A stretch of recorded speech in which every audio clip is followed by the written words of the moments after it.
আজকে আমরা কথা বলবো আমাদের বর্তমান বিশ্ব পরিস্থিতি নিয়ে।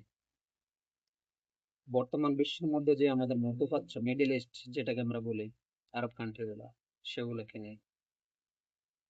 আপনারা জানেন সারা বিশ্বে এখন যুদ্ধ বিগ্রহ চলে, আর তার মধ্যে সবচেয়ে অন্যতম জায়গা হচ্ছে আমাদের মধ্যপ্রাচ্য। যেমন কি এখন ইরান, ইসরায়েল, আমেরিকা আরো বিভিন্ন সমস্যা নিয়ে এখানে যুদ্ধ হচ্ছে। আর এই যুদ্ধের কারণে প্রতিনিয়ত তেলের দাম বেড়ে যাচ্ছে। আর এই তেলের দাম বাড়ার কারণে বিভিন্ন দেশে অলরেডি তেল না হয়ে গেছে। তারই পাশাপাশি আমার বাংলাদেশও সেম টু সেম। আমার বাংলাদেশে তেল থাকার পরেও সেখানে বন্ধ করে দেওয়া হয়েছে, বলতেছে তেল নেই, পাম্প গুলো খালি। সমস্ত পেট্রোল পাম্পে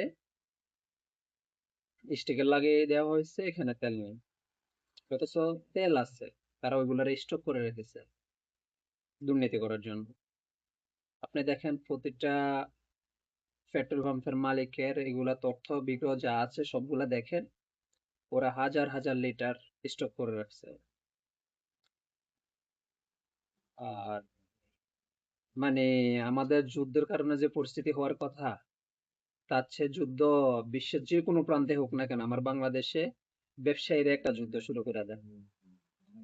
ওনাদের যুদ্ধটা এমন ভাবে হয় যেন ওনারা যুদ্ধের জন্য অল টাইম বসে থাকে।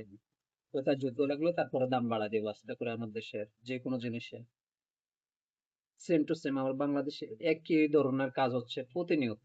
যে কোনো একটা সমস্যা হোক, ইউক্রেন রাশিয়ার সমস্যা হোক, আমার দেশে দাম বাড়িয়ে দিচ্ছে। অথচ আমার দেশে মজুদ আছে অনেক, মজুদ থাকে 2 মাস 6 মাসের মজুদ থাকে, কিন্তু তো মজুদ শেষ হওয়ার আগে সবকিছুর দাম বাড়িয়ে দেওয়া হয়। আমরা কিন্তু সংকটে পড়ি না, আমাদেরকে কৃত্রিম ভাবে সংকটে ফালানো হয়। আমাদের বাংলাদেশের ব্যবসায়ীরা এটার জন্য দায়ী। আর সরকারও দায়ী আছে, কারণ সরকার এগুলা তদারকি করে না ভালোভাবে।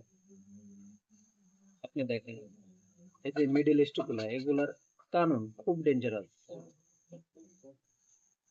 এখানে আপনি আইন মানতে বাধ্য। আপনি আইনের বাইরে যাবেন, আপনাকে অ্যারেস্ট করা হবে, আপনাকে গ্রেফতার করা হবে, জেল দেওয়া হবে, জরিমানা করা হবে। কিন্তু আমার বাংলাদেশ এরকম না। আমার বাংলাদেশে দুর্নীতি এভেলেবেল চলে, উপর থেকে চলে। তো আগে আমার ব্যবসায়ীকে ঠিক করতে হবে আমার দেশে, তাহলে বিশ্বের যে কোনো প্রান্তে যুদ্ধ হোক না কেন কোনো সমস্যা হবে না। এই যে এখন তেলের সংকট বাংলাদেশে, আসলে কি সংকট আছে? আমার মনে হয় না সংকট আছে। বিভিন্ন জায়গায় তেল, পেট্রোল সব স্টক করে রাখা হয়েছে, কৃত্রিম ভাবে এই সংকটটা তৈরি করা হয়েছে।